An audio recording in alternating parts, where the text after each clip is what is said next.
Hello everyone, स्वागत है आप लोग का हमारे यूट्यूब चैनल एस्ट्रोनॉमी क्लासेस में। आज के इस वीडियो में हम बिहार प्री मेडिकल एग्जाम 2024 के लिए यहाँ पर आपके जो है बायोलॉजी के जीव विज्ञान के जो है कुछ और नए पॉइंट्स को लेकर आए हुए हैं, जहाँ पर आज हम जो है रक्त यानी कि ब्लड के बारे में WBC, RBC और भी कुछ जो एक्स्ट्रा पॉइंट को देखेंगे।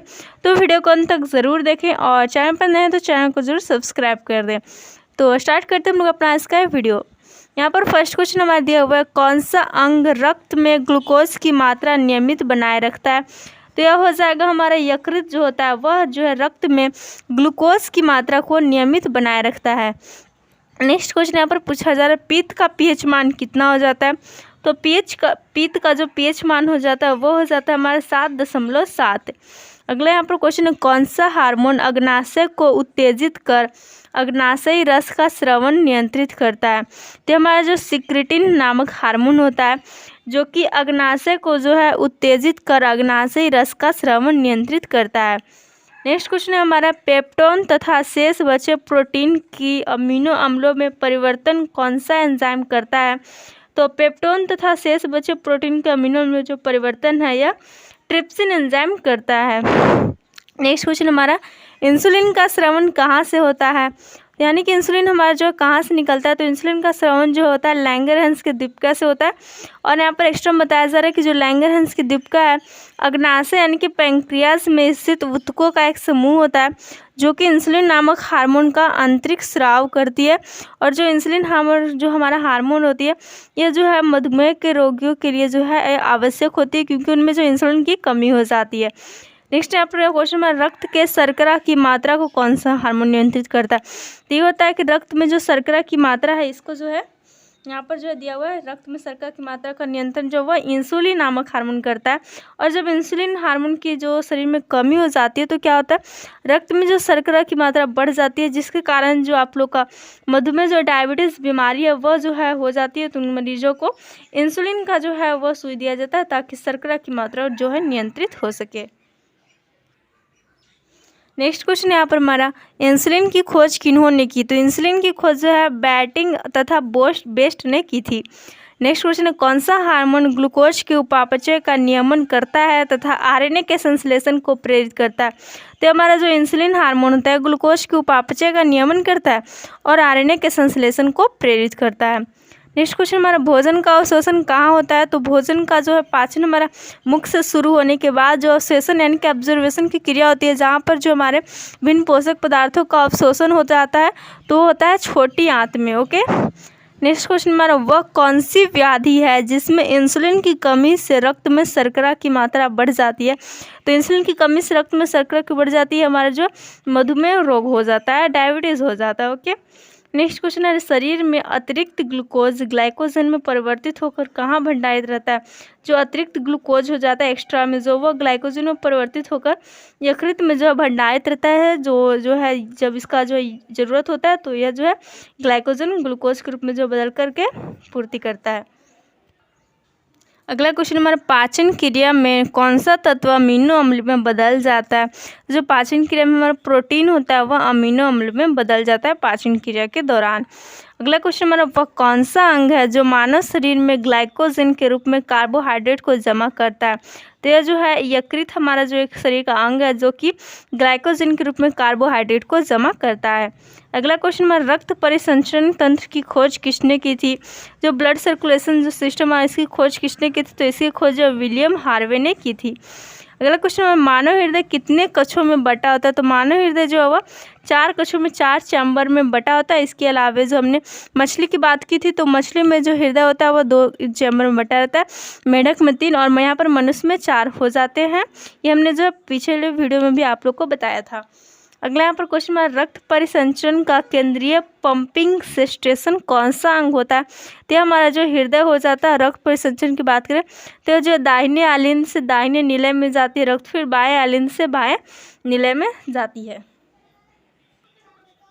अगला क्वेश्चन हमारे यहाँ पर, रक्त मुख्य रूप से किस रूप में कार्य करता है। तो हमारा जो रक्त यानी कि ब्लड होता है वह शरीर में ऑक्सीजन वाहक के रूप में यहाँ पर जो कार्य करता है। ऑक्सीजन का जो है पूरे शरीर में परिवहन करता है। अगला क्वेश्चन हमारा पुरुषों में महिलाओं की अपेक्षा कितना लीटर रक्त जो है अधिक होता है, तो वह हो जाएगा हमारा आधा लीटर जो है रक्त अधिक होता है। अगला क्वेश्चन हमारा रक्त का तरल भाग क्या कहलाता है, तो रक्त का जो तरल भाग होता है वह हमारा कहलाता है प्लाज्मा। और यहाँ पर बताया जा रहा है कि रक्त का लगभग जो 60% भाग जो होता है वह प्लाज्मा होता है और इसमें प्रतिरक्षी पदार्थ भी पाए जाते हैं, हमारे शरीर को जो है बचाए रखते हैं विभिन्न बीमारियों से। ओके, नेक्स्ट क्वेश्चन है यहाँ पर रक्त का 40% भाग क्या होता है, तो रक्त का जो 40% भाग होता है वह रुधिराणु होता है, यानी कि ब्लड कॉर्पस्कल्स होता है।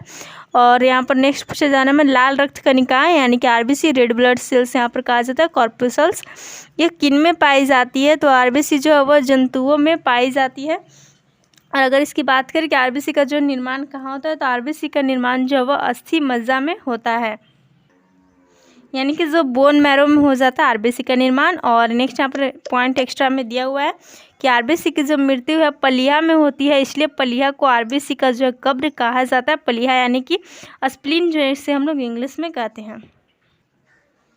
तो ये जितने भी क्वेश्चंस आपको करवाए जा रहे हैं आप उन सभी को जो है अगर नहीं याद है तो ज़रूर याद कर ले, क्योंकि इसी टाइप के क्वेश्चन आपको जो एग्ज़ाम में आते हैं जिस कारण से आपका जो एग्ज़ाम निकल पाएगा। और जो आप लोग का जो भी है आप लोग का जो कोर्स चूज करना चाहते हैं एएनएम जीएनएल लैब टेक्नीशियन या फिर जो और भी अदर कोर्सेज है ओटी असिस्टेंट है, तो उन सारे में आप लोग का जो है एडमिशन हो पाएगा गवर्नमेंट कॉलेज में।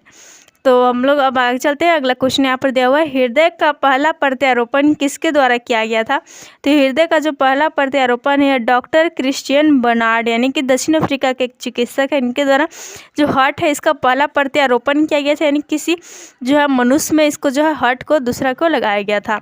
नेक्स्ट क्वेश्चन यहाँ पर रुधिर के प्लाज्मा में किसके द्वारा एंटीबॉडी निर्मित होता है, जो हमारा ब्लड है इसके प्लाज्मा में अगर हम बोले एंटीबॉडी का निर्माण किससे होता है, तो यह लिम्फोसाइट से होता है। लिम्फोसाइट हम लोग जो है वाइट ब्लड सेल्स को कहा जाता है। यहाँ पर देख सकते हैं एक्स्ट्रा पॉइंट दिया हुआ है कि रुधिर के प्लाज्मा में जो है लिम्फोसाइट्स द्वारा एंटीबॉडी निर्मित होती है।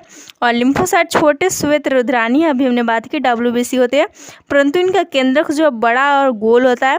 इनकी संख्या जो है श्वेत रुधिरानियों की कुल संख्या का लगभग 20 से 28% तक होता है, किंतु कभी कभी इनकी संख्या जो बढ़ जाती है और ये प्राय रक्त से निकलकर संयोजियों तक में चले जाते हैं। ये शरीर की प्रतिक्रियाओं के लिए आवश्यक प्रतिरक्षों का जो है निर्माण करते हैं, जो हमारे शरीर को जो है इम्यून सिस्टम को भी मजबूत करते हैं।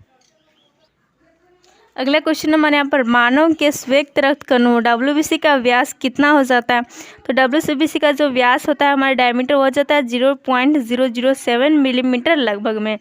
अगला यहाँ पर क्वेश्चन हमारा एक स्वस्थ व्यक्ति का वयस्क व्यक्ति का हृदय 1 मिनट में औसतन कितनी बार धड़कता है, तो यह जो है 72 बार धड़कता है। और यहाँ पर बताया जा रहा है कि वृद्धों में हृदय की धड़कन जो कम होती है जबकि बच्चों में जो है सबसे ज़्यादा होती है।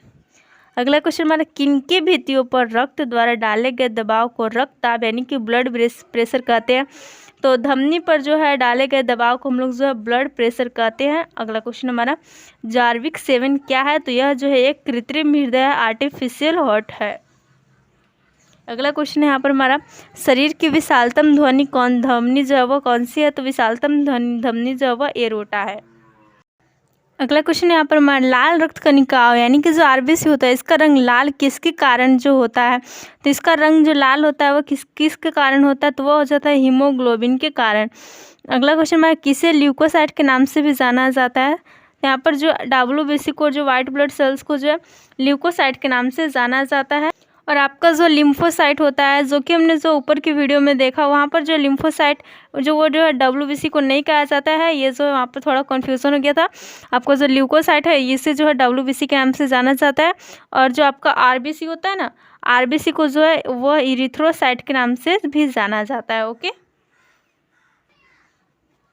नेक्स्ट क्वेश्चन हमारा कौन सी रक्त कणिकाएं शरीर को रोगों से रक्षा करती है, तो हमारा जो WBC होती है वाइट ब्लड कॉपर सेल्स, यह जो है श्वेत रक्त कणिकाएं यह जो है क्या होती है शरीर को रोगों से रक्षा करती है, शरीर में जो है हमारा एंटीबॉडी इम्यून सिस्टम को जो है मजबूत करती है। अगला हमारा क्वेश्चन कौन सा प्रोटीन पदार्थ लाल रुधिर कणों की कोशिका कला में पाया जाता है, जो हमारे प्रतिजन एंटीजन्स होते हैं यह लाल रुधिर कणों यानी कि जो RBC की कोशिका कला में पाए जाते हैं, और ये 2 प्रकार के होते हैं A और B। अगला यहाँ पर क्वेश्चन है रक्त के प्लाज्मा में उपस्थित प्रोटीन पदार्थों को क्या कहा जाता है, तो रक्त के प्लाज्मा में उपस्थित जो प्रोटीन पदार्थ है इनको प्रतिरक्षी यानी कि एंटीबॉडीज कहा जाता है। अगला यहाँ पर बताया जा रहा है कि प्रतिरक्षी भी जो 2 प्रकार के होते हैं, ए रोधी और बी रोधी। अगला क्वेश्चन है हमारे यहाँ पर, रुधिर के रंगीन द्रव लसिका का मुख्य कार्य क्या होता है? तो लसिका का मुख्य कार्य होता है कार्बोनिक अम्ल को संवहित करना। नेक्स्ट क्वेश्चन है हमारे यहाँ पर पूछा जा रहा है, रक्त दाब किस यंत्र से मापा जाता है? तो हमारा जो रक्त दाब ब्लड प्रेशर होते हैं, स्फिग्मोमैनोमीटर जो यंत्र होता है इसे मापा जाता है।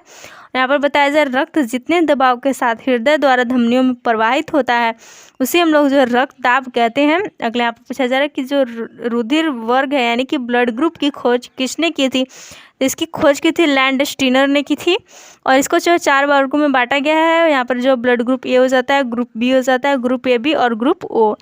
नेक्स्ट आप पूछा जा रहा है, किस रुधिर वर्ग को यानी कि ब्लड ग्रुप को सर्वग्राही ब्लड ग्रुप यानी कि यूनिवर्सल ब्लड रेसिप्ट कहा जाता है? तो ये जो ए बी ग्रुप होता है इसको सर्वग्राही ब्लड ग्रुप कहा जाता है। नेक्स्ट और लास्ट क्वेश्चन हमारा, थैलेसीमिया के रोगों में शरीर किसके संश्लेषण की क्षमता नहीं रखता है?